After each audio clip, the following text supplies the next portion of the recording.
A K-9 handler learned one thing fast: the dog found scent, but the handler owned the mistake.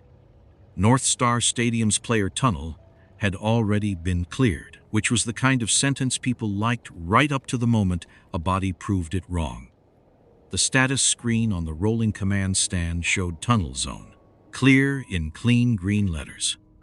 White work lights flattened the concrete. Painted arrows pointed toward rooms that were empty on paper.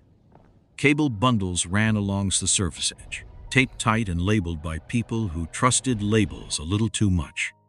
Radios checked in from gates, suites, loading, broadcast. A forklift beeped somewhere below. Workers in credential lanyards kept moving a service cart toward the wall. Atlas stood at Evan Roark's left knee, quiet and tight in the leash, his black muzzle level with the airflow washing out of the service wall. Evan felt the change before anyone else saw it. The dog did not pull like he wanted a hallway. He stopped like the hallway had lied. To Evan, that meant recent human scent in moving air, not a ghost in concrete. Evan raised one hand without looking back. Hold foot traffic. His voice stayed low, the way it had to when noise wanted to make everyone stupid. The two workers stopped with the cart between them. One of them looked annoyed. That was normal. Annoyed people were still people who had not stepped through a scent cone, so Evan took the win. Atlas lowered another inch. His ears set forward, then went still. He followed the seam left, found nothing, came back right, and froze with his nose just off the vent cut. Then he sat. No bark. No clawing at the wall. No theatrical nonsense for people who thought working dogs came with sound effects. A trained live human cue, clean enough to make Evan's stomach go flat. It meant recent human scent in the airflow. It did not tell him who. It did not tell him how many. It sure as hell did not give him permission to accuse a stadium. But it was not nothing. In Evan's line of work, not nothing had buried enough people to deserve respect. He crouched beside Atlas, keeping his boots outside the seam's breathing line. He held one worker cart back with his other hand and watched the dog's ribs move once, slow and controlled. Chief Alana Price came down the tunnel with 2 command staff and a tablet held hard against her side. She had the walk of someone carrying 70,000 future heartbeats in her pocket and no interest in drama from a contractor with a dog. Evan respected that. He also hated it on sight. Tunnels clear. One of her staff said, not quite to Evan, not quite to the screen. Humans love pointing at green letters, as if the color had signed an affidavit. Evan kept his eyes on Atlas. Every camera said the tunnel was empty. Atlas said someone had been alive behind that wall less than 10 minutes ago. Price looked from the dog to the seam, then to the stopped workers. Your dog gave you scent through ventilation. Through the service seam, Evan said. Air's moving from inside the wall. That is not a location. No, it is a contradiction. Price's jaw tightened. Good. She had heard the difference. Bad. She still had a match readiness window. City command above her, contractors breathing down her neck, and an entire stadium built to punish hesitation. A clear screen doesn't mean a clear room, Evan said. He did not make it bigger than that. Bigger would have sounded like fear. Price looked back at the status screen. The tunnel remained green, smug as a bank lobby. The radio traffic shifted before Price answered. Not louder, exactly. Sharper. A North Gate channel cut across the tunnel net. Then another. Then 3 voices tried to occupy the same second. Evan caught fragments. Crowd movement, clip online, possible assault, security to North Concourse. The workers looked towards the sound as if radios had gravity. One of Price's staff lifted his phone, saw whatever had started moving through the building, and lost the color in his face. There it was, the old ugly math. One dog at a service seam against a crowd problem at a gate. One possible human behind a wall against thousands who could crush each other if command guessed wrong. Price pointed at her staff. Verify North Gate, move 2 teams, not 4. I want eyes before we feed this thing. Smart order. Not enough. Guards at the far end of the tunnel were already turning their bodies toward the exit. Atlas did not follow them. He stayed seated, nose angled to the seam, patient in the way dogs could be when humans were busy ruining the room. Evan shortened the leash and felt the faint draft touch his knuckles. The stadium was already cleared. That was the problem. The North Gate incident reached the tunnel first as sound. Radios flattened into each other. A clipped voice asked for barriers. Another asked who had visual confirmation. Someone else said the clip had already hit 3 staff threads and a fan group chat, which told Evan very little, except that the building now had a rumor with legs.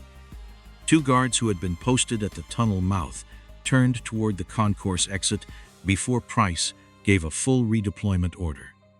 That was the part that mattered. Not the clip. Not the phone screens coming out of pockets like little confession booths. Bodies moved, and once bodies moved in a stadium, the lie became physical. Evan stayed beside Atlas. The dog still faced the service seam, nose low, shoulders quiet, leash alive in Evan's hand. The security screen still showed clear, cheerful as a bad joke. Price snapped for 1 feed to be confirmed, 1 team to hold, 2 to step toward North Gate. Sensible. Measured. Already late. The tunnel began emptying around Evan, 1 vest at a time.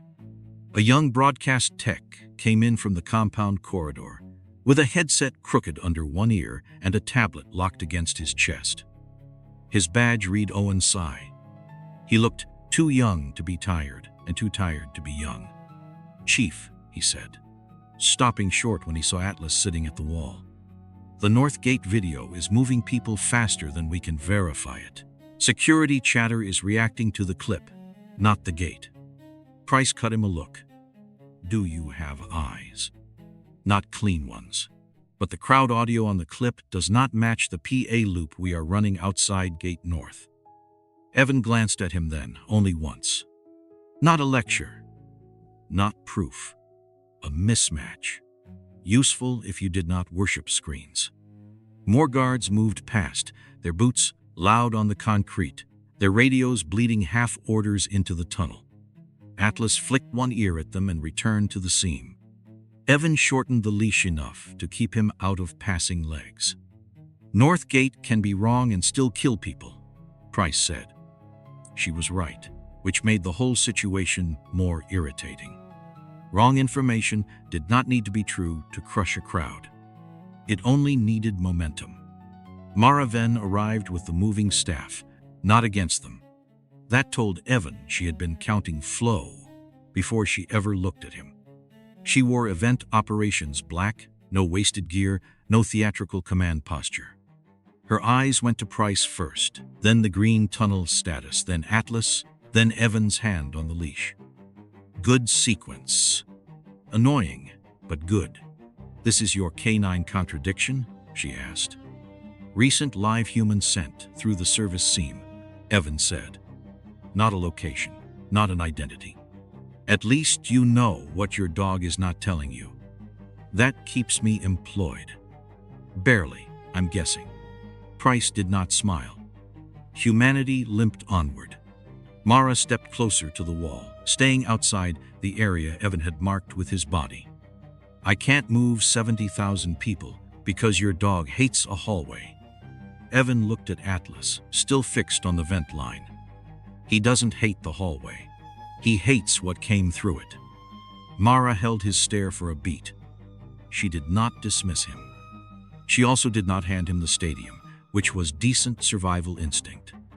"North Gate is pulling gate teams and guest services," she said. "If I open this wall on a dog queue and the crowd jams, that is on me. If someone is behind it and we walk away, that is on all of us." The phone in Price's hand buzzed twice. Her command staff were already forming the shape of departure. shoulders pointed north, eyes on screens, feet deciding before policy caught up. Evan hated feet. Feet told the truth before mouths got around to it. Mara looked down the tunnel toward the service panel, then at the stopped cart and the two workers who had been waiting with the sour patience of people paid hourly and blamed universally. "You get a narrow check," she said. "No wall opening, no panic language, no freelancing into service corridors. You show me physical evidence, not a sermon." I left my sermon in the truck.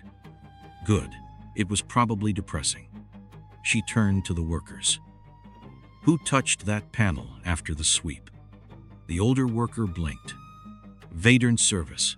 10, maybe 12 minutes ago. Camera team said they needed the line clear for a cable correction." Evan felt the leash tighten before the sentence finished.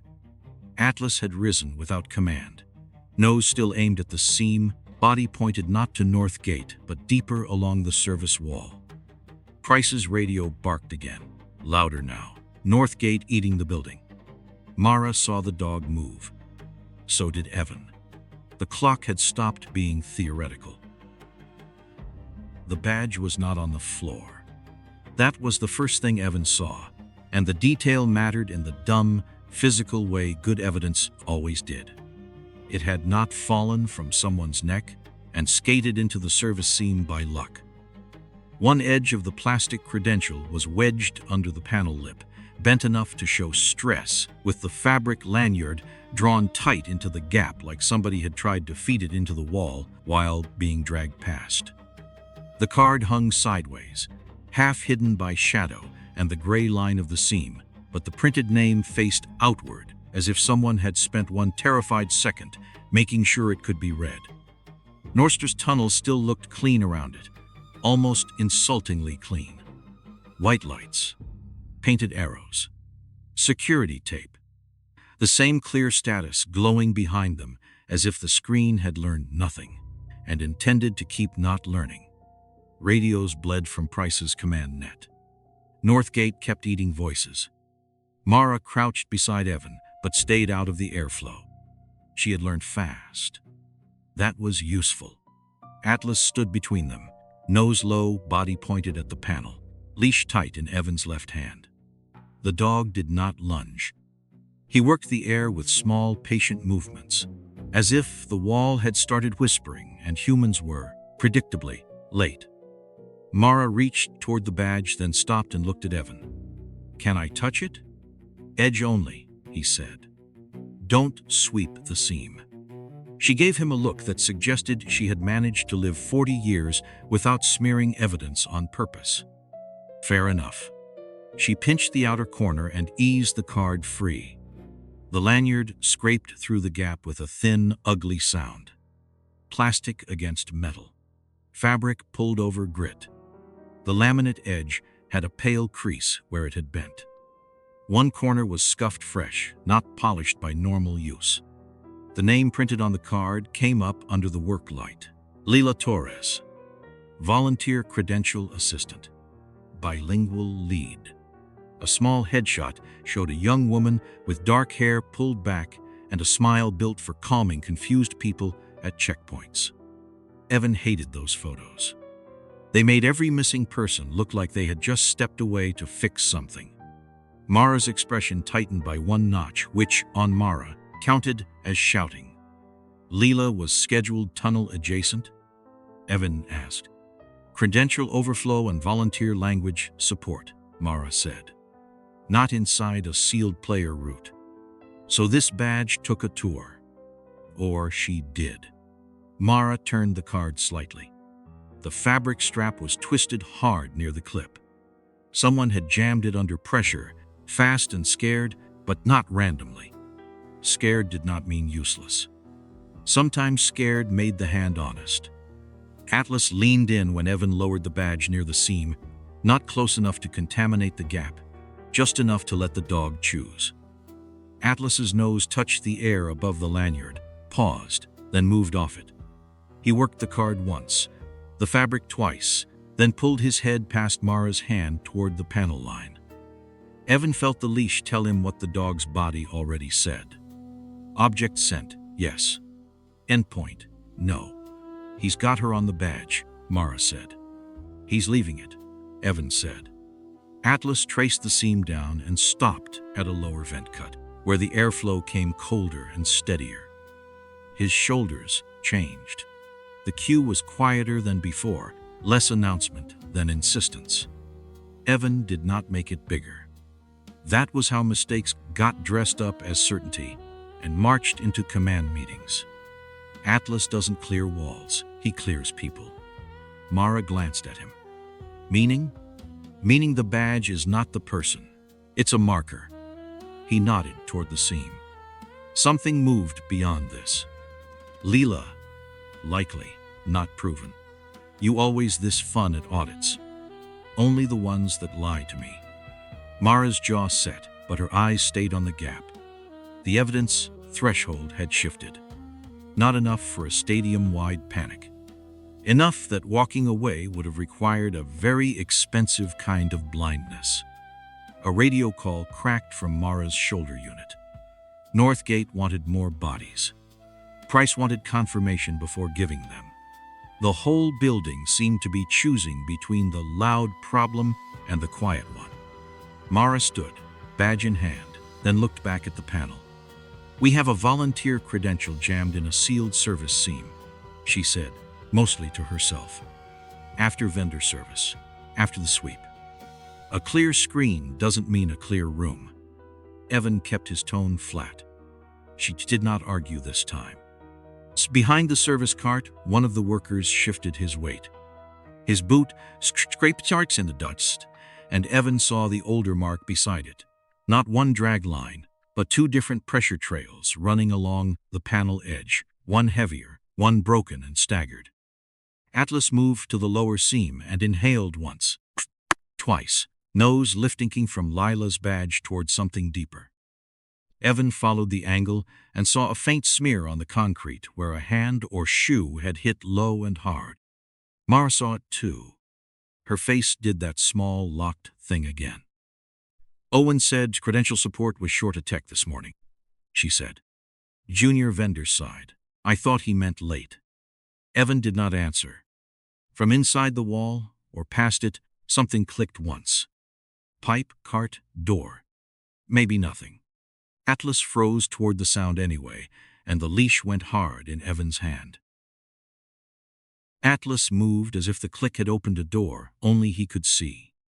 He came off the lower seam and pulled toward a narrow prep room, tucked behind the service panel line. Not hard, not wild, just certain enough to make Evan's hand close around the leash.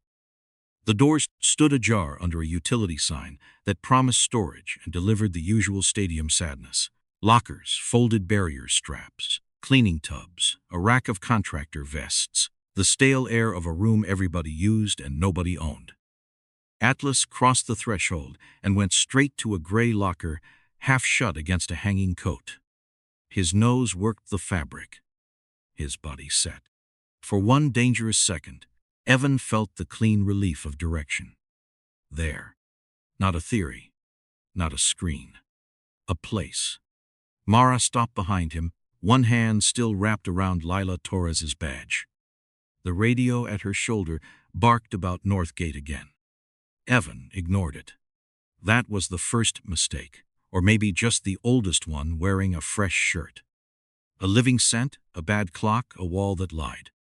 He wanted the source found now. Hold the room, Evan said. Too fast. He heard it himself and did not like it.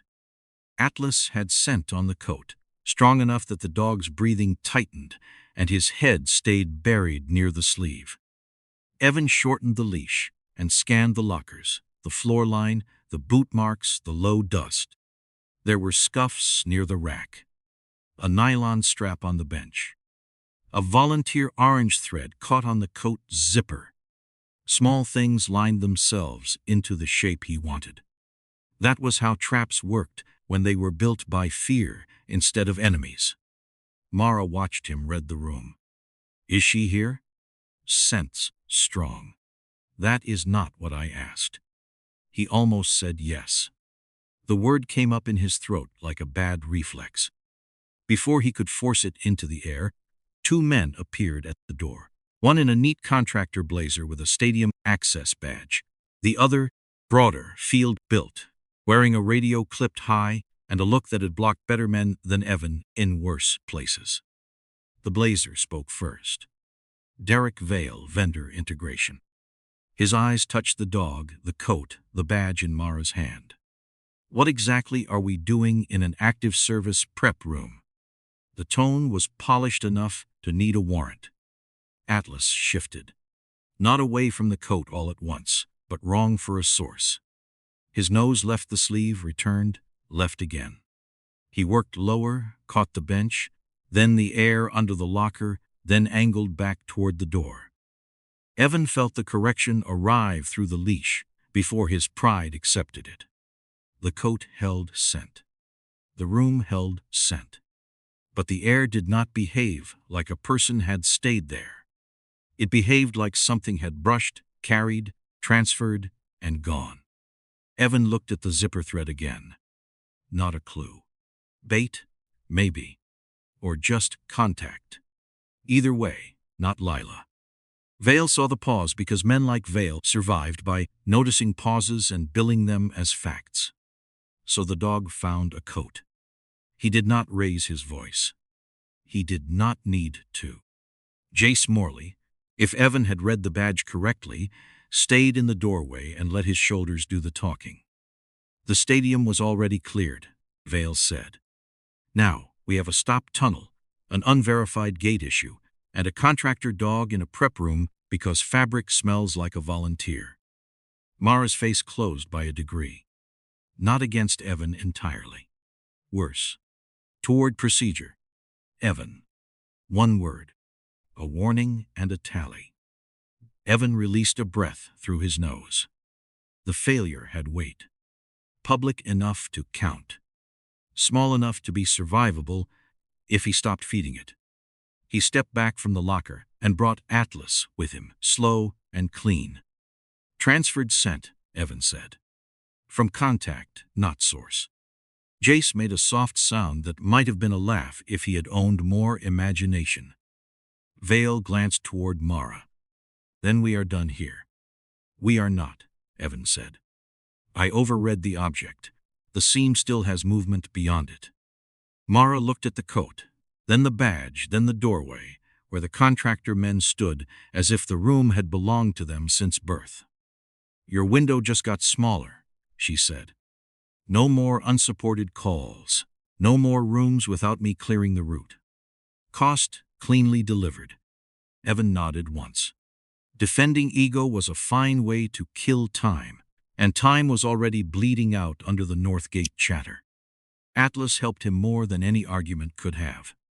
The dog pulled away from the coat on his own, crossed the threshold, and lowered his nose to the draft rolling along the base of the outer wall. Not the room. Not the rack. Lower, where the service airflow moved under the panels and kept going. His body stilled again, angled past Vale and Jace toward the darker run of the corridor. Evan felt the leash tighten in his palm. The mistake had not ended the trail. It had stripped away the easy version. Mara did not look at the live interface again. That was when Evan knew the room had changed. The screen still had its tidy version of the stadium, all zones and colors and polite lies, but Mara had stopped asking it for permission. She stepped past Vale and Jace like they were furniture placed badly by someone with a committee degree, then followed Atlas's nose to the lower run of panels outside the prep room. The dog worked the draft at ankle height, nose sliding along the service wall, then pausing where the air came colder. Evan shortened the leash. Not to steer him, to keep him from being crowded by men who had suddenly discovered they owned the hallway. Mara crouched at a utility label, half buried under old paint. That line should not breathe here, she said. Her voice had gone flat and practical. Better than belief. Belief got people emotional. Practical got doors open. Northgate kept grinding through her radio, but she thumbed the volume down and stared at the wall. If the airflow is from the old service spine, the live map is wrong. Or incomplete, Evan said. Those are different flavors of the same bad meal. Mara pulled a laminated route card from a metal sleeve bolted near the emergency cabinet. It was old enough to have yellowed at the edges, and new enough that nobody had thrown it away, the perfect age for a stadium truth. Her thumb wiped dust from a printed maintenance overlay. Evan saw the faded line before she spoke. A narrow surface spine running behind the player tunnel, past the panel bank, then bending toward vendor support and the lower loading route. On the current event interface, that space had been flattened into a gray block labeled Mechanical Void. Not deleted. Not hacked. Just made operational C invisible to anyone who did not already know the bones of the building. Bureaucracy did not need genius to hide a corridor. It only needed a bland label and enough people willing to trust it. Mara tapped the card once. This was a service pass-through before the broadcast retrofit. Still is, Evan said, watching Atlas. The dog had turned his body along the wall, not toward the locker room, not towards Northgate, but toward the seam where the old line should begin. Mara looked at him. If you're wrong, I lose the match. If you're right, I lose the excuse. Evan gave her the smallest nod. I liked you better when you were only hostile. Move. They moved before the map could turn into a meeting. That mattered. Mara did not stand there, narrating the map like a training video. Nobody asked to survive. She keyed nothing dramatic, performed no miracle with a badge, and did not ask the live system to confess its sins. She put one hand to the old service door, felt for the latch by memory, and shouldered it until the seal gave with a dry rubber sigh. Stale air breathed out. Dust, metal, cardboard, warm rubber wheels. The kind of smell that said people used the space while systems pretended not to. Atlas entered first by half a body length, checked by Evan's leash. The corridor beyond was narrow and lower lit, pipes running along one side, scuffed wall corners polished by carts. Somewhere deeper, wheels rolled once and stopped. Mara froze. Evan did too. On her radio, Owen's voice cracked through with half a line before the signal thinned. Congestion support still looking for one junior tech, vendor side, not answering. Then static. Mara looked down the corridor, not at Evan. That makes two missing problems. Problems do not leave badges, Evan said. Atlas pulled forward again, quiet and sure enough to hurt. They were 4 steps into the service spine when Jay Morley filled the far end of it. He did not rush. Men like him understood the value of making a doorway out of their bodies. 2 contractor staff came in behind him. Close enough to matter, far enough to pretend they were not a threat. Jace held up one palm, easy and official, the universal hand signal of someone about to make everything worse. Restricted operations area, he said. This route is not cleared for audit movement. I need all non-essential personnel to return to the tunnel for authorized removal and safety review. Mara's mouth tightened. That route is on my operations card. Not in the active event layer. It exists. So does a liability report. Evan kept Atlas behind his left knee and watched Jace's feet more than his face. Feet told the truth. Jace had planted his boots across the narrow point where the wall pinched inward near a pipe rack. A good place to stop people. A good place to hurt them if speech failed. From somewhere beyond him came a faint metal tick, then a drag of something against concrete. Atlas heard it. The leash went hard. So did Evan's hand. Jace kept his palm up, polite as a locked gate. For safety and access control reasons, this corridor is closed to non-essential personnel, he said. Return to the tunnel. If you refuse, we will conduct an authorized removal. The language came out, scrubbed clean. The corridor around it was all dust, low light, exposed pipes, and old cart scars. Behind Evan, Mara had the laminated root card tucked flat against her thigh and her radio pressed near her ribs, still giving her nothing but chewed static. Atlas stood tight at Evan's left leg, not barking, not showing teeth, just watching the pressure in the men ahead of him.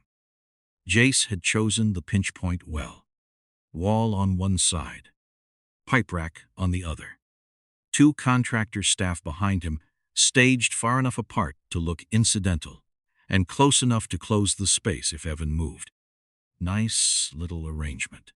Corporate furniture with fists. "We are checking a possible occupied service route," Evans said. "Step aside." Jace's face did not change. "You have no active clearance for this section." "Funny thing about people," Evans said. "They stay real even when the section name changes." Mara shifted half a step to Evan's right, not behind him. Pipe ticks carried past them, thin and needling. He appreciated the courage and resented the additional math. Brave people complicated geometry. The route ahead bent out of sight past Jace's shoulder. Somewhere beyond that bend, a faint drag marked the floor, or maybe Evan wanted it badly enough to hear it twice. His ribs were still whole then, a temporary arrangement the universe was about to correct. He read the corridor the way he had read bad rooms overseas. Not as a fight, not as a plan, just as pressure waiting for an excuse. Jace's feet were wide enough to hold the door. His left shoulder sat slightly forward, ready to crowd. The nervous contractor behind him kept looking at Atlas instead of Evan, which made him the more dangerous man for the next 3 seconds. People who watched the dog usually did something stupid near the leash. Evan kept his voice low. "Mara, pipe side back." She moved without arguing. "Good." Atlas, in.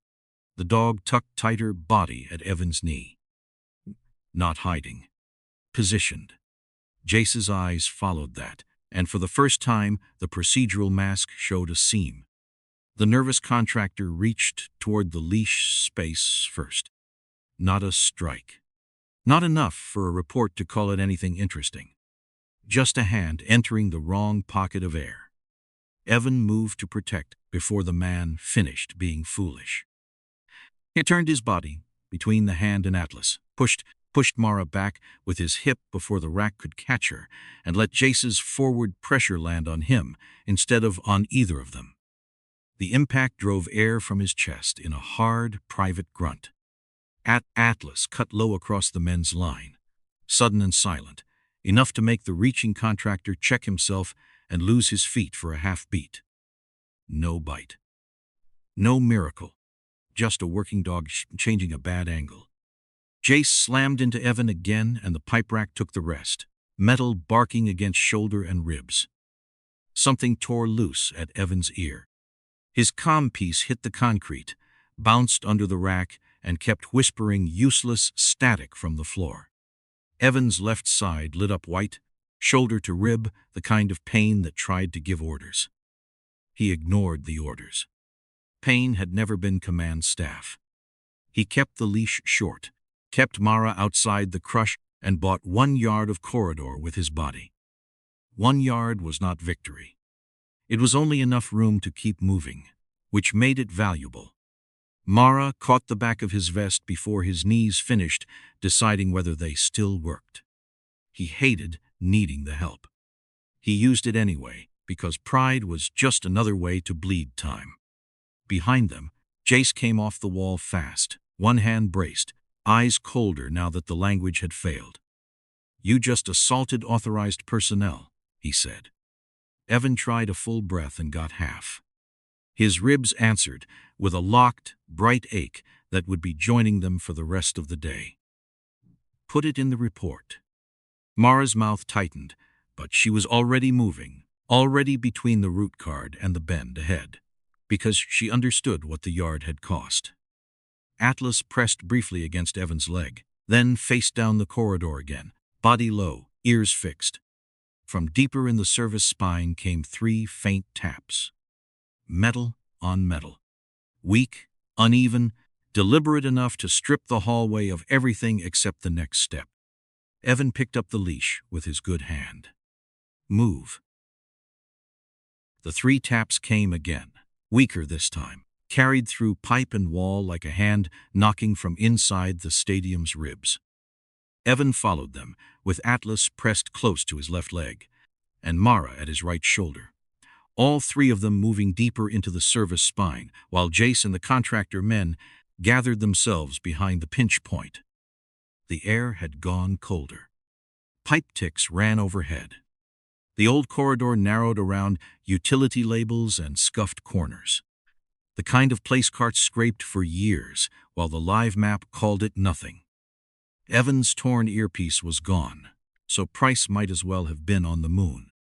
His ribs punished every breath.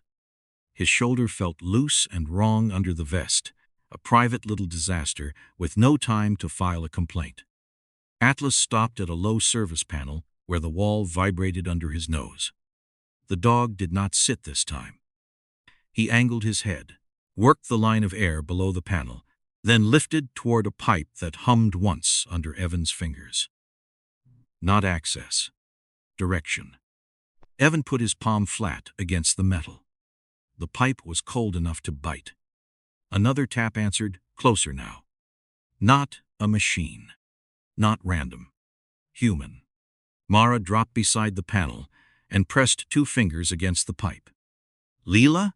She called, quiet enough not to carry down the whole spine. For a second, there was only the stadium above them, a distant giant pretending everything was still normal. Then a voice came through the wall, thin and scraped raw. Mara? The name was barely a word, but it hit Mara harder than any shout would have. Evan saw her shoulders lock, then settle. Control going back on over shock. Lila Torres, Mara said. Keep your voice low. Are you hurt? A muffled shift answered first. Something dragged lightly against concrete behind the barrier. Atlas pushed his nose to the panel seam and drew one careful breath. His tail stilled. His body pointed down the corridor, not into the wall itself, and Evan read the limit cleanly. Live scent pocket, somewhere beyond the service layer. Close enough to confirm. Not reachable from here. Not yet. She's alive, Evan said. His own voice sounded flatter than the sentence deserved. That was the trick with important things. If you made them too loud, fear heard you. Lila coughed once, a dry, broken sound that seemed to scrape the pipe from inside. They're moving us. Us. Mara's eyes shifted to Evan. The second problem had found a voice. Evan leaned closer, keeping his injured side away from the panel because pain made men stupid, and he already had a full roster of stupid to manage. Lila, one thing, he said. Where? No comforting speech. No promise he could not yet back with muscle. A longer scrape came through the wall. A man's low groan followed it, faint but real enough to make the earlier drag marks stop being theory. Lila swallowed hard enough that the pipe seemed to catch it. Vedorn Bay, she whispered. Cold carts. That was all. One clue, 2 words that could move feet. Mara closed her fist around the root card until the laminate bent. Who is with you? Evan asked, not because he wanted a story, but because moving one person and moving 2 were different kinds of hard. Tech guy, Lila said. Simon, he can't keep up. A faint scrape followed, like she had shifted her weight to keep him from dropping out of reach. Keep him awake, she whispered, maybe to Mara, maybe to herself. A bang cut across the last word from somewhere beyond the panel. Not close. Not far enough. Lila went silent. Atlas flinched at the vibration and reoriented down the service spine, body low, ears forward. Evan felt the leash load in his hand. He thought of the badge jammed in the seams, the second scuff line, the missing tech Owen had mentioned. The pieces did not explain everything. They did worse. They asked for speed. The trail had changed from suspicion to rescue, and the building seemed to know it. Mara stood. The woman who had given him a narrow window in the tunnel was gone, or at least packed away behind the part of her that made decisions under fire. Vidornder Bay to cold carts means lower concourse boundary, then loading, she said. If they are moving them now, they will use service flow under Northgate pressure. Your call, Evan said. It cost him to speak. His ribs had decided language was optional. Mara keyed her radio and got a spit of static, then half of Price's voice, then nothing useful. No clean channel, no clean authority, no clean anything. Very modern. I am opening a service pursuit route, Mara said anyway, recording it into the dead air like the air might testify later.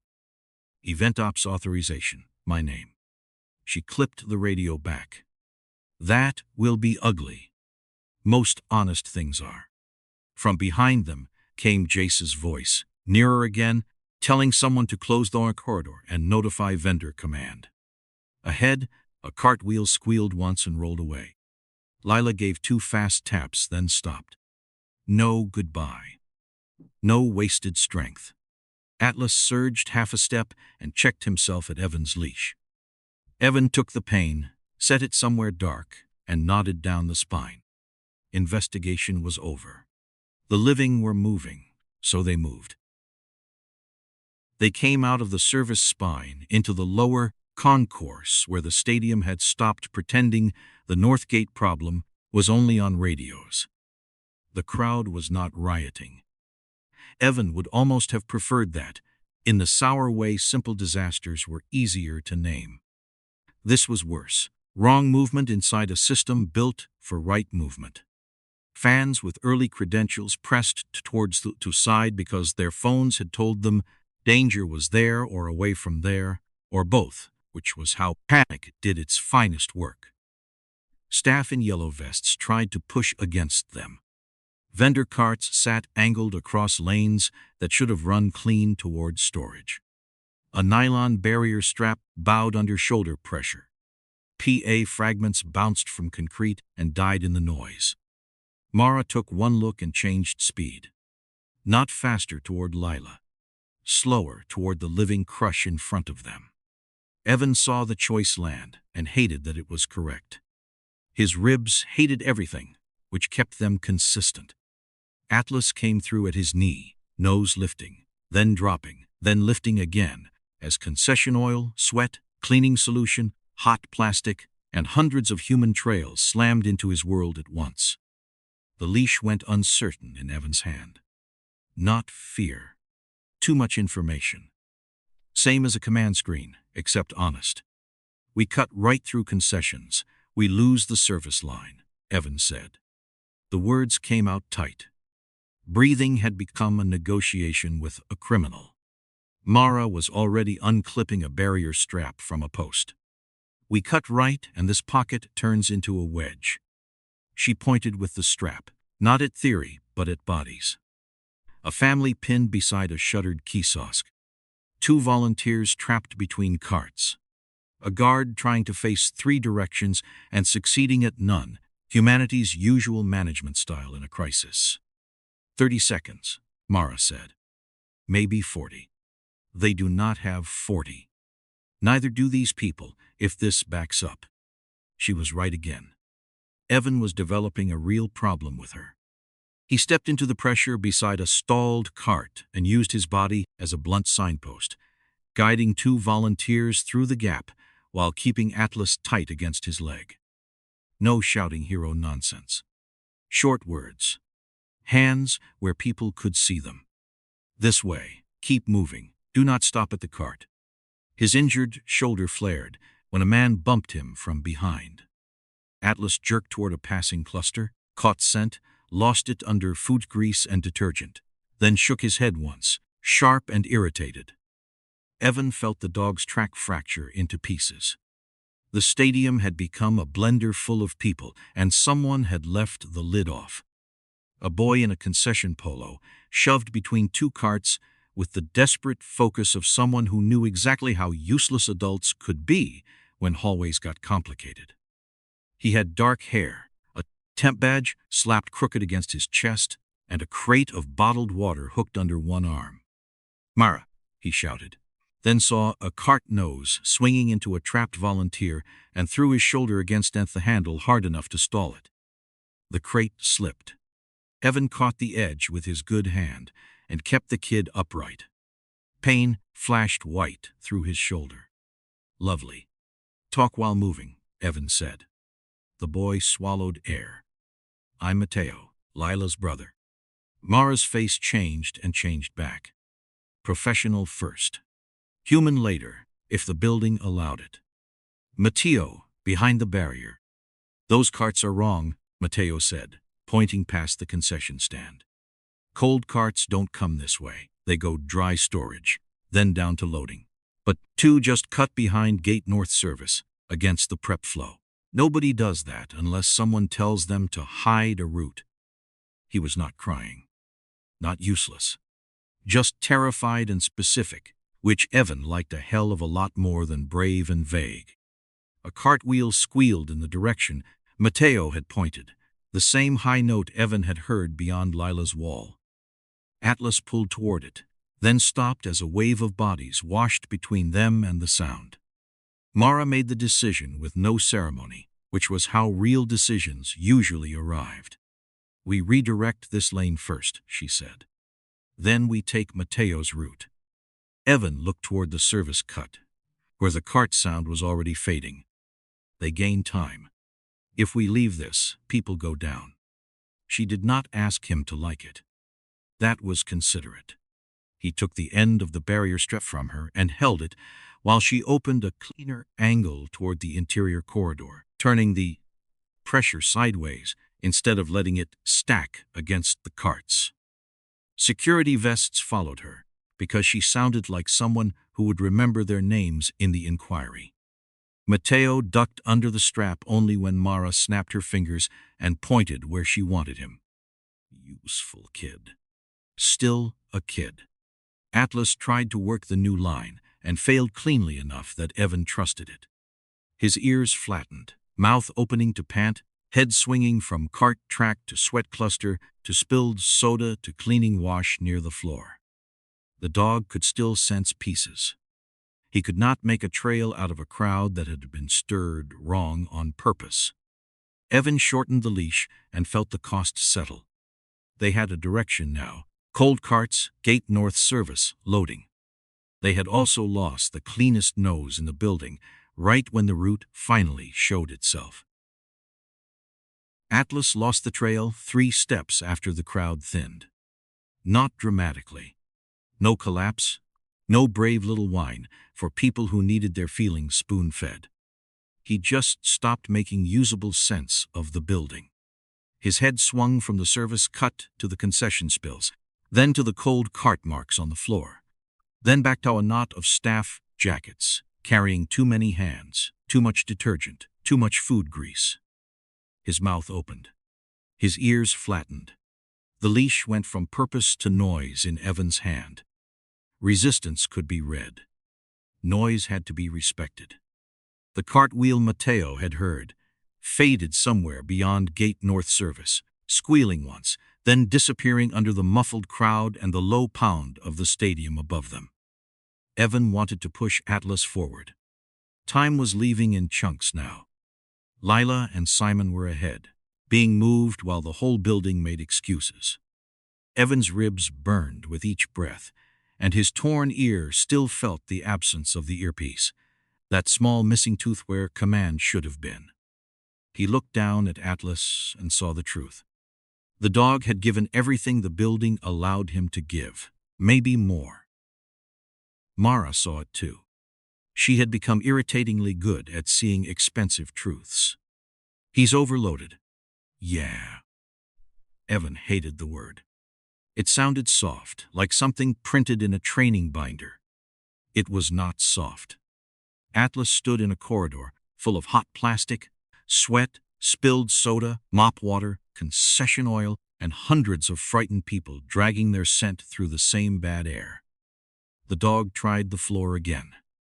His nose touched a wheel track, followed it a foot, lost it under shoe traffic, and came up panting. Evan shortened the leash, then forced his hand to relax. Not tracker anymore. Partner. There was a difference, and men who forgot it should not be trusted with dogs. Mara, he said. Take him. She looked toward the service route, then at Atlas. The cost landed in her face. You sure? No, I'm correct. He passed her the leash with his good hand, then rested 2 fingers against Atlas's neck for half a second. Not comfort. A check. Heat, pulse, too fast breathing. The motion pulled through his shoulder and made the edges of the corridor flash bright. Keep him out of the flow. Don't let anyone crowd his head. I know how to hold a leash. I know. I'm saying it so I do not take him back when the next sound hurts. Without Atlas in front, the route became uglier and clearer. Evan had to read what people and objects had done, not what a dog could still smell. Mateo's clue stayed useful. Cold carts did not belong against that prep flow. The floor showed thin, wet arcs where cart wheels had cut through cleaning residue, and then turned away from concessions toward the service throat. One arc rode over a shoe smear, not under it. Recent. 2 guards stood near that throat, but they were not doing crowd work. They faced outward, shoulders square to the concourse, leaving their backs to the corridor behind them. Men guarding a private inconvenience. Evan moved along the wall with one hand sliding over rough concrete when his ribs tried to fold him sideways. No comms. No clean authority. No dog miracle. Perfect. Really. A stadium built from systems, and the answer came down to where people put their boots. One guard glanced down the corridor behind him twice in 5 seconds. Another touched his radio, but never spoke into it. Contractor rhythm. Evan heard a dock door rattle under the crowd noise, then the faint riff first of something moving below. Cold air slipped along the floor from the same direction. Loading route. Mara stayed 10 yards back, with Atlas and Mateo near the barrier angle she had opened, holding the dog out of the crush while still watching Evan like she might have to drag him out by the vest again. Atlas did not like being held back. His body leaned forward, but he no longer had a clean line to give. Evan looked at him once. Thanks. Stop. The dog could not understand the words, which was fine. The leash in Mara's fist said enough.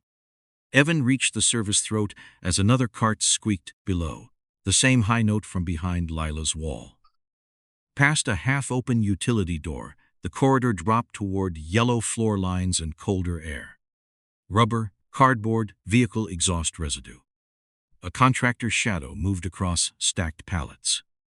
Then Jace's broad shoulder passed through a gap, followed by a hand on someone's arm. A young woman bent forward but still fighting the pace, and a second figure stumbling beside her. Lila and Simon. Not fully in reach. Not gone yet. Evan pressed his good shoulder to the wall. Let the pain tell him he was still alive and started down toward the loading route without the dog, alone, with the crowd still grinding behind him. Lila and Simon were being moved through the loading route like cargo that had learned to breathe. Evan saw them between pallets and yellow floor lines, close to a side bay where cold air rolled out under a half-raised dock door. Lila had one arm twisted behind her by a contractor in a stadium jacket, but her feet kept finding little ways to ruin the man's day. Simon stumbled beside her, pale, glasses crooked, one hand pressed to his ribs or maybe to fear itself. Jace walked near the back, head turning, still wearing procedure like a coat over a knife. Beyond him, Derek Vale stood near a stack of wrapped cardboard, calm in the cold dock air, phone dark in his hand. Not running. Not shouting. Men like Vale preferred the room to stay clean while other people made it dirty. Evan had no earpiece, no useful shoulder, and no dog at the front of the leash. He had a bad angle and a few seconds before the witnesses crossed from side bay to vehicle lane. Above them, the crowd rumbled like weather trapped in concrete. A lift groaned. Somewhere a reverse tone beeped, patient and stupid, counting down the wrong thing.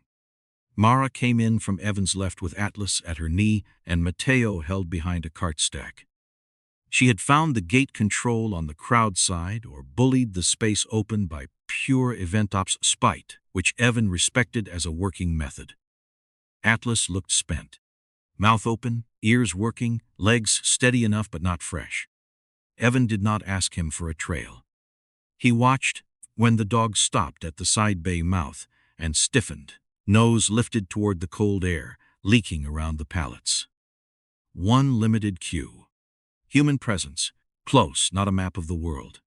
Enough. Side bay, Evan said. Only that. Mara said, reading him before he had to warn her.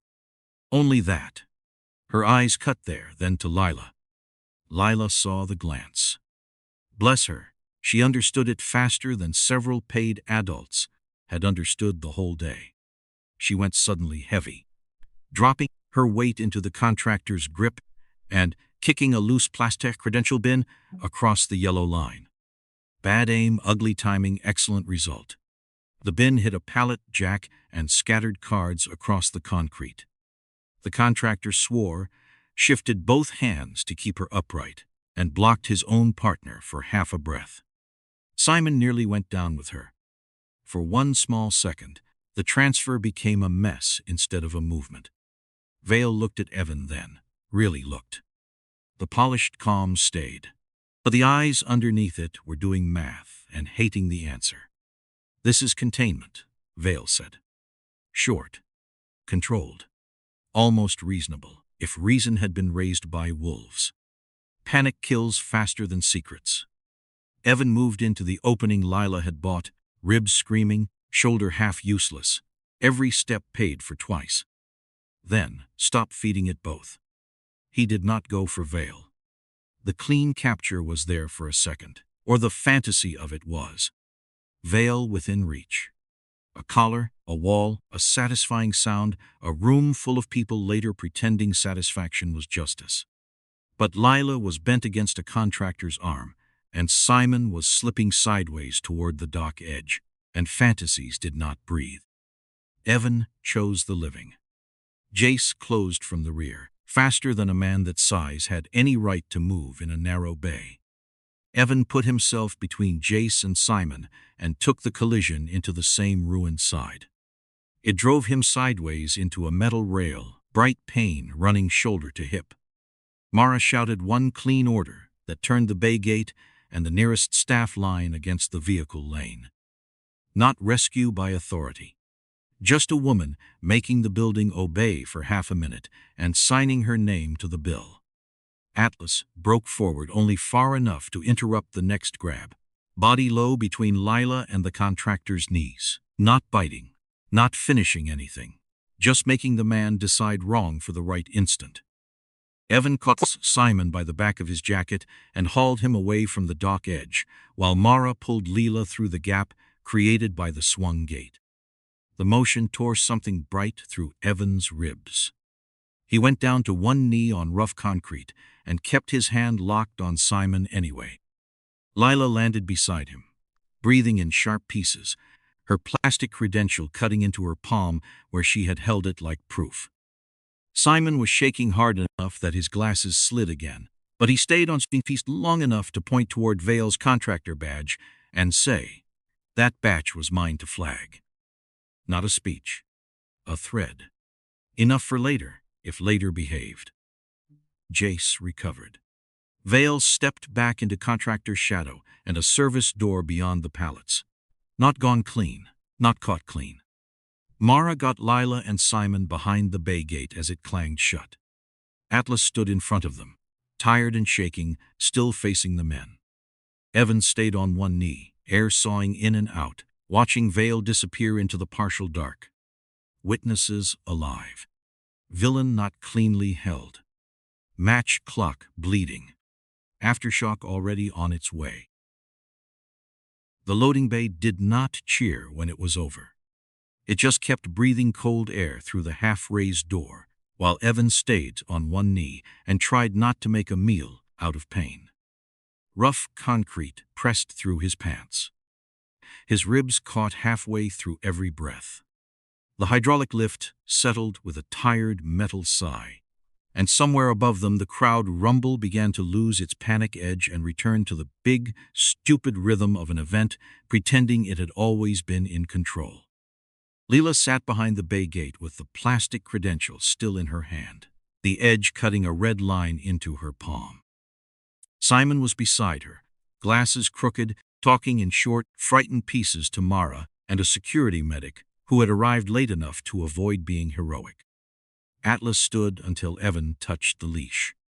Then the dog finally lowered himself to the concrete, chest working, sides shivering from effort and heat and too much human stink. A handler from Stadium K-9 support checked him with quietance, water first, then eyes, pause, breathing. Atlas tolerated it and kept one tired ear angled toward Evan, because even exhausted dogs had better professional standards than most contractors. Chief Price came down with command staff, radios, and the face of a woman already writing the first 3 versions of a bad night. She looked at Lila, then Simon, then the closed bay gate, then Evan. No one said rescue. That word was too clean. Lila and Simon were alive, and that was enough to make the official language stumble. Simon gave a name, a vendor batch, a time window, and then stopped shaking long enough to say he could say it again on record. Lila held up the credential with the same hand that had jammed it into the seam. Mara stood beside them, badge crooked, radio dead against her hip, looking smaller only because the bill had finally arrived. Price told her she was under formal review for unauthorized route control and crowd side gate action. Mara nodded once. No speech. No apology. Price looked at Evan after that, and for a second the command face thinned into plain fatigue. "You bought me 14 minutes, she said. "I still have to answer for how." Evan shifted his weight against the wall. Same. He got his version 30 seconds later from a contracts officer who would not meet his eyes. Suspended, pending inquiry, access revoked until review, possible termination to follow. Charming little bouquet. A screen near the dock updated the match readiness board. Delay 14 minutes. Not canceled. Not saved in any way that would fit on a poster. Delayed. 14 minutes bought with bruised ribs, bent rules, and 2 witnesses still breathing. Vale was not marched in front of anyone. His access was frozen, his contractor chain locked down, his name moving through channels that loved delay more than justice. Partial accountability. The kind institutions served when truth arrived bleeding. Evan got to a wall because Mara helped him and because pride, while traditional, was a bad medical plan. Atlas slept with his head on Evan's boot after the K-9 handler finished checking him, leash slack for the first time all day. Lila was speaking now, not loudly, but clearly enough that Price's recorder caught every word.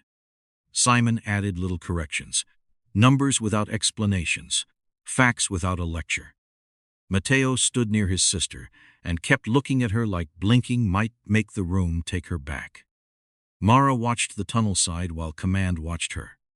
She had bent the building to save people, and buildings hated being bent.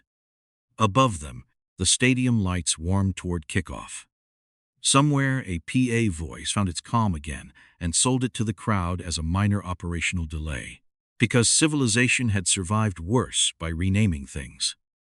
Evan looked at Atlas's tired ribs rising against his boot, at Lila's cut palm closed round proof, at Simon's crooked glasses, at Mara's 2 still shoulders. The match would start late. The reports would start earlier. The systems would call parts of this contained by morning. Evan knew better. Cleared by system was not the same as safe.